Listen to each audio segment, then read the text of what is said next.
Good morning. I am Dr. Thananya Wongsinin and this is Dr. Kanin Thammavaranucupt. We are the representative of Ramathibodi Chakri Naruebodindra COVID frontline team. Today we're gonna share our experience about the COVID-19 care in Thailand in the cohort ward. We picked up the interesting point that we met at about the COVID-19 management in Thailand. So first of all, we would like to thank you all Thai people who pay respect on government policy, because we think that the important point is the cooperation between the government, Thai people and the health ministry in Thailand, that we can manage with the proper amount of the patient to admit in the hospital. So we can admit every positive patient in the hospital. It's important because the key point is to detect the early detection of the severe case. So we can admit every positive patient, even in the asymptomatic case, that we can early detect the severity of the case, and we proper manage them at the right time. So we're gonna start with the interesting point about the disease and the care plan of our hospital. So please welcome Dr. Kanin. Today we're going to talk about the interesting part of COVID-19 management in Thailand. Firstly, I would like to tell you about the clinical manifestation of SARS-CoV-2 infection. SARS-CoV-2 infection can be categorized into three groups. The first one is pre-symptomatic infection, and the second one is asymptomatic infection, and lastly, symptomatic infection. In the symptomatic infection, patient can be divided into undifferentiated fever, upper respiratory tract infection, which is usually mild case, and lower respiratory tract infection. Lower respiratory tract infection is usually like a pneumonia. Like a typical pneumonia, the initial symptom can be either mild or severe case. But you should keep in mind that non-severe pneumonia can be progressed to severe pneumonia too. And now I would like to tell you about the mild case. For mild case in our country, it's important to identify the high-risk feature. The patient who is mild case with high-risk feature can be progressed to pneumonia in the future. And so we recommend you to close monitoring, even though the initial clinical manifestation is just mild. And for the patient who are diagnosed with pneumonia, just you can see in this parameter in the end of the slide. If any patient who got oxygen saturation lower than 94% on room air or 92 to 95% on room air with raise rate more than 30 or raise rate lower than 30 with sign of impending respiratory failure. Or patients who unfortunately have organ dysfunction or need oxygen high flow or non-invasive ventilation for keep their oxygen saturation more above 90%. Patient with this parameter is categorized to severe pneumonia. They can be progressed to acute respiratory distress syndrome in the future, and intubation is usually needed. So you mean that that you mentioned before, the mild case with a high-risk feature. So if they admitted with the mild case, just mild symptom, but they can be progressed in severe form with the high-risk feature that you mentioned before, that age of more than 60 and obesity or something like that, with the CKD, with the underlying disease. Okay, will turn to pneumonia or progress to the ARDS, as you mentioned.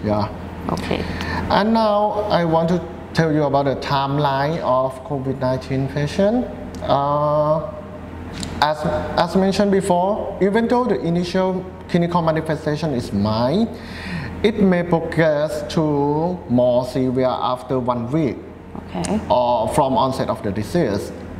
As you can see, on day 8, patient may have increased volume of breathing, and acute respiratory distress syndrome may be evident on day 9, and they usually need ICU transfer in the future. Okay.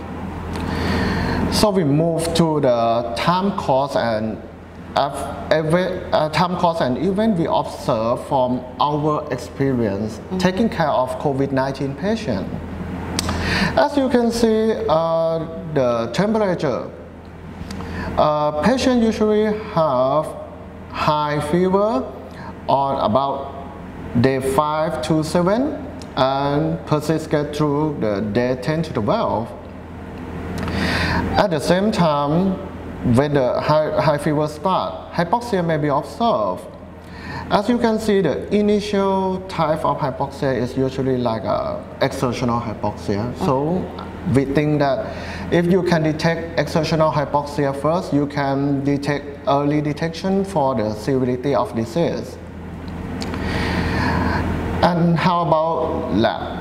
As you can see, lymphopenia with total lymphocyte count lower than 1,000, accompanied with elevated lactate dehydrogenase level and also D-dimer level above 500 IU per ml.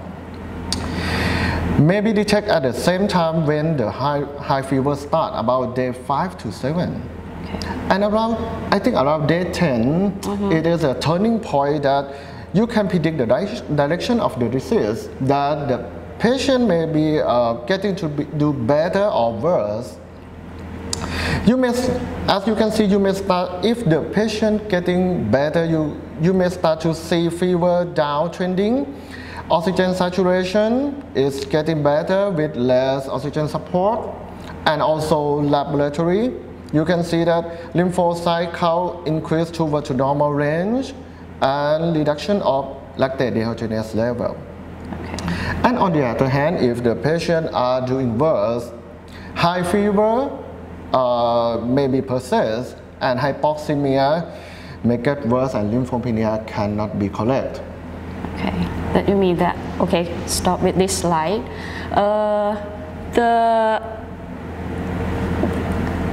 I know that not every case will turn the severe pneumonia, right? Yeah. Okay, just only 10% or even though 10 or 12% to turn to the severe pneumonia. Yeah. So you try to predict that which case will turn to the severe case. I think around day 10, day 10 to 12 is around day 7 to day 10 is the turning point.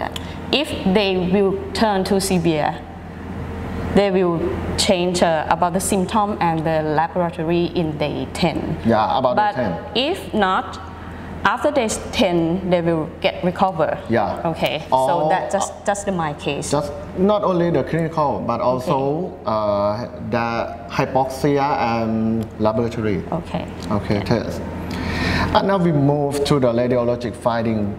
These check-axillary images are obtained from our 2 cases in our hospital. As you can see, these findings are typical for severe COVID-19 patients. You can see gal gas opacification predominantly the periphery and base of both lungs.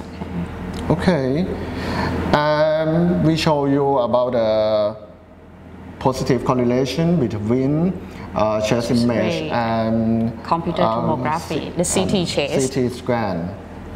You can see that the gal gas opacity at the periphery can be it is a positive correlation with CT scan. Okay. Now we're proud to introduce you about the criteria admission in our hospital. There are 3 destinations for hospitalized patients. For each patient? For each patient, it's their cohort ward ICU AIR room. AIR room is like a airborne infection isolation room. That's always a negative room. Like a negative room. Pressure. And also the other ward is intermediate ward, which is also AIR room. It depends on patient severity. Yeah. For the actually we hospitalize all COVID-19 patients in from our country policy. Okay, it is not that the patient going to cohort ward is usually my case. Patient who got oxygen saturation on room more than 95% or 92 to 95, but can collect with oxygen cannula 5 liters per minute and rest rate lower than 25 is should be admitted to cohort ward. Okay. And for the more severe patient, the patient who got oxygen saturation lower than 92% despite of oxygen cannula 5 liters per minute and or rest rate more than 25 to 30 show the severe form should be admitted to ICU AIR room. Yes. And for the patient who do not meet any criteria of cohort ward or ICU AIR room should be admitted to intermediate room. So in the between of the criteria of the two. Yeah. Yes. And it is important to note that early intubation should be considered for the patient who have oxygen saturation lower than 92 to 95% when using oxygen mask read back 10 to 12 liters per minute and rest rate more than 25 to 30. Because as you know, early lung protection protocol show benefit in COVID-19 patients. So in this slide that you mentioned before that at the first symptom may be just only mild. Yeah. So we can admit in the cohort ward. Yeah. And the key point is to early detect about the oxygen rest rate. Okay, and early intubation before send them to the ICU. Yeah, I think the parameter about the oxygen saturation and rest rate is the key parameter to move to intermediate ward or ICU ward for early intervention for protect lung. Protect the airway. Okay. Okay. It's the key point to save the patient life. Yeah. Okay. If it delay, it will turning down. Yeah. And now we want to introduce you about the daily round in our hospital. We recommend using telemedicine as you can see in this picture. Because the disease is contagious. Yeah. So recommend using telemedicine to access the patient clinical status. Yeah, we have a camera, computer, and microphone in every patient's room. Which is very basic for today. So that we have just only camera. Yeah. And the so you can listen to them, talk to them, and observe their clinical status.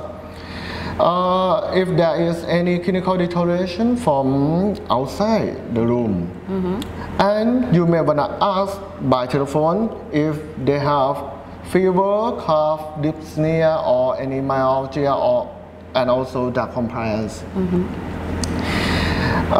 Besides, we have blood pressure machine and pulse oximeter. We will train. We have this equipment inside the room. Yeah, in every patient's room. Yes, and we train them before admission. Yeah, we will train them to use the machine by themselves. Okay. So everyone can use the machine to measure the blood pressure and the oxygenation by themselves and report us by the telemedicine. Yeah. Okay. So we can close monitor the blood pressure and pulse oximeter from the outside of the room every day and maybe 3 times per day or 8 times per day for severe case. Unfortunately, the COVID-19 patient may not be as straightforward as a typical pneumonia. It will turn very rapidly. Yeah, right. So they may have normal oxygenation with they may get hypoxic with a little activity. So this group of patients may be the high risk to progress to severe pneumonia in the future. So how you detect it?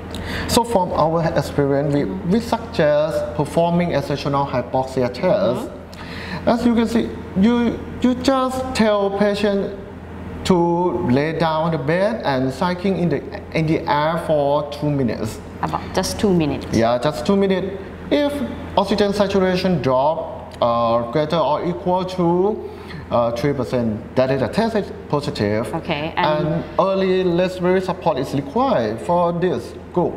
And if you send them to X-ray at that date, at that time, you will see the progression in the chest X-ray as well. And now we move to chest X-ray. Okay. We recommend getting a baseline chest X-ray and repeat it if there is any chain of symptoms, as well as laboratory. We recommend you getting it as protocol, and I will tell you later. And these are the labs we recommend getting on the first day.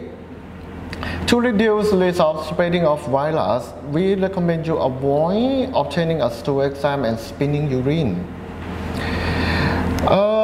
Because the viral shedding in stool has been reported, and spinning urine may generate aerosol contamination. For the continuous disorder, we recommend you record vital signs as usual, but we do not recommend checking in and out at all. Again, it may increase risk of viral shedding in urine. And for the diet, we recommend you to use disposable set. And we recommend you for the symptomatic as needed medications on board. And for the specific drug therapy such as favipiravir, etc. That we use in our country. In our country, and Thai viral therapy. It depends on if the patient have severity or high risk feature. It depends on that. Okay. In this slide, you show that this is the standing order of our hospital. We needed to set the standing order because at that time we have a large amount of the patient that more than 100 or just 80, and 80 in the same time just only more than 80. So but we have the general physician, or we have internal medicine just only 10 or less than that, and we have limited resource infectious doctor. We have ID specialists just only 3 in and our hospital. 1 chest specialist. So we have to gathering all of the general practitioner, and at that time I think I can remember that we asked for help from pediatrician as well. Okay. To look for the adult patient that they don't familiar with the adult patient. So we have to set the standing order for them to easily in the daily route for us. Okay. And otherwise, the standing order for the first day of admission, it is also need for the follow-up. The plan for the follow-up of the laboratory and chest X-ray. Okay. And this table shows what we recommend for each day for my case. For example, we obtain blood work and chest X-ray at baseline, day 7, day 12, and discharge date. Okay. Or whenever the patient gets worse. This is for the my case. Yes. At the day 7, you will know that this is just only my. They will not progress to the severe case. But we want to early detect. Okay. On day 7. On day 7. Okay. And how we use about the pneumonia case. In addition to what we recommend for the my case, blood work and chest X-ray should be performed on day 10. This is a special one for pneumonia case. Day 10, day 12, and every 3 days until patient discharge. Or whenever the patient gets worse too. And now we move to favipiravir criteria, Okay. which In is a severe case. Important antiviral treatment in our hospital. Okay. Actually, favipiravir is not the specific treatment that everyone know that for now we do not have the specific treatment for COVID-19 yet. Yeah. So in each country we try to use the antiviral drug for each country and under analysis. Okay. So at the COVID era in Thailand, we picked up the favipiravir. Yeah. Okay. It's the national guide. Right? Okay. Favipiravir is the drug that produced from Japan. Yeah. If I don't misunderstand. Okay, it's from Japan. It's always before that it's used in the influenza. Yeah. In the patient with cannot use the oseltamivir. Yeah. They will use the favipiravir, which is the antiviral drug. Yeah. Okay.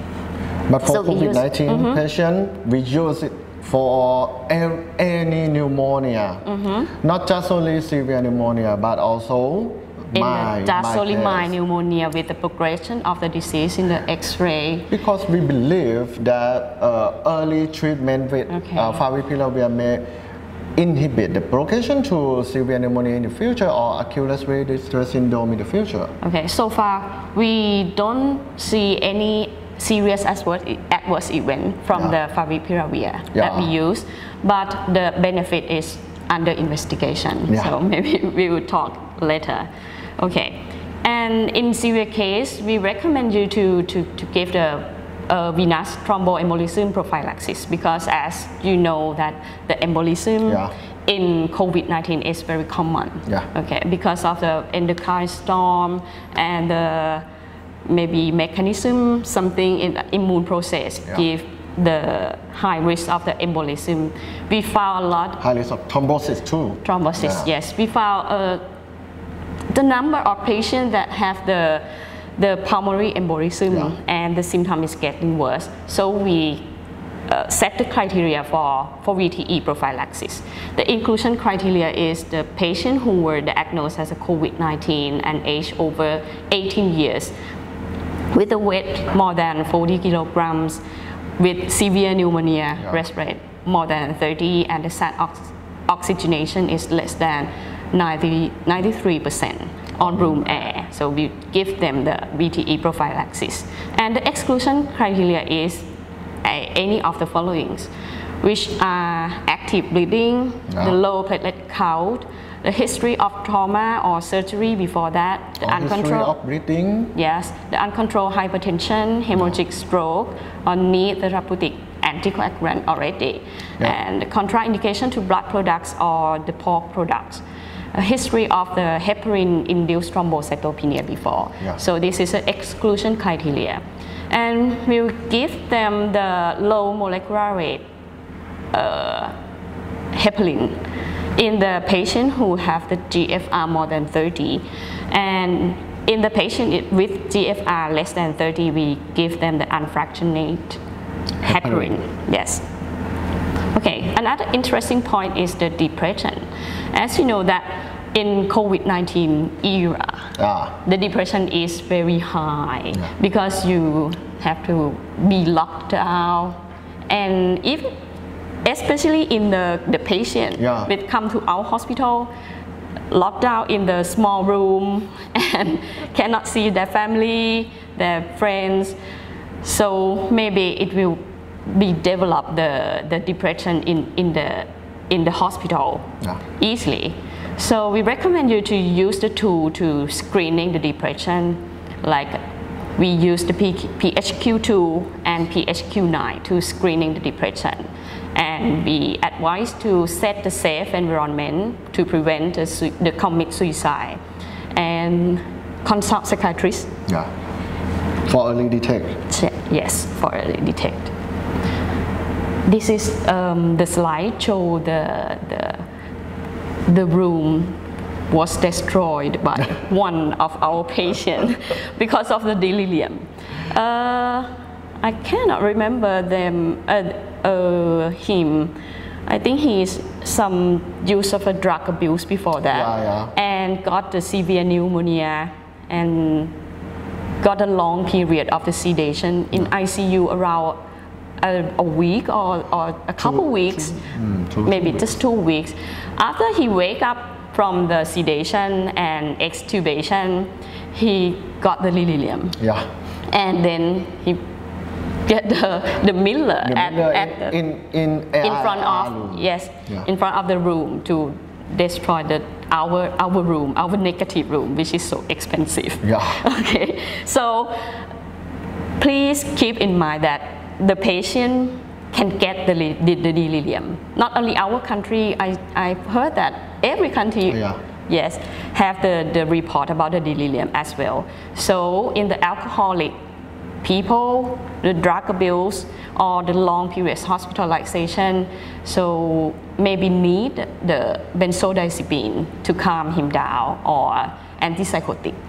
And we recommend you to set a team for rapid response aggressive behavior, because if the security guards have to wear the PPE as well. They have to quickly wear. Yeah, yes, wear a PPE, yes.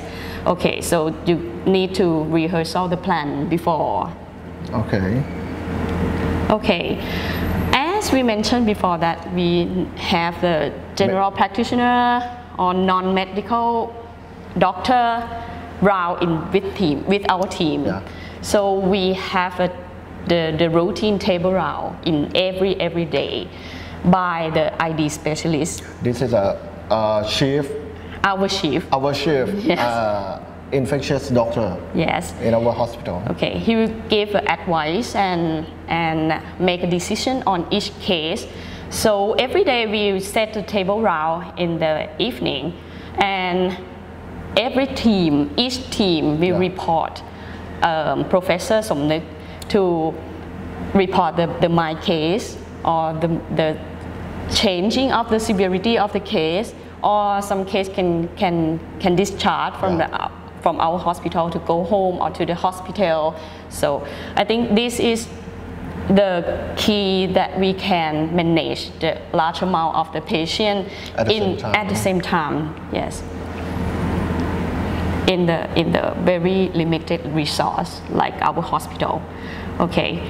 Another point, this is our cohort ward. As you seen in the slide, we set the imaginary line to separate that this is a contaminated zone and this is a clean zone, to remind us that this is contaminated. So you try not to get in the zone. The patient's room is on the left. Yes. Like a contaminated zone. Yes, the patient are not allowed to move out of the contaminated zone. It's an imaginary line. Yes, and not only our staff, we have nurse, we have doctor, and we have maid as well, and the security guard as well. So everyone will know that this is the imaginary line of the clean zone and the contaminated zone. To prevent contagion. Yes. Okay. Another point is this is inside the patient room. We put a small table at the door to allow our staff to just open the door and put the stuff, everything, the 3 meals of foods and the drug, the personal belongings of the patient that the family come and give them. Just put in the table, okay, without engaging to the room. Okay, this is Dr. Kanin mentioned before. We set the video call in the patient and train them to use it, how to use it. Okay, I think it's very easy for now to establish the video call in the room. And every patient can use it easily. From this slide, we dedicated the waste area to remind our staff and the patient which this is a waste for that can be contaminated. Yeah, especially for maids. Yes. And in front of the room, we setting the changing area in front of the room, where our staff can take off the PPE in front of the room. Why it is in front of the room? Because when you take off the PPE, everyone knows that it's important step. In each step can be contaminated. So we need another one to look at you while you take off the PPE. I think this is one of the most important points that we can prevent the contamination in our staff to prevent contagious disease. Yes, sure. So another one to look at you like a mirror. Usually infectious doctor and also nurse. Okay, maybe nurse. And the last slide is show our office that have many computer that you see. It is the monitor of the patient. That one is the monitor. We have a video call establishment in our station as well to talk with the patient that Dr. Kanin mentioned before. This is a camera and this is the camera, the microphone, just that, and the computer. It's very easy to do that.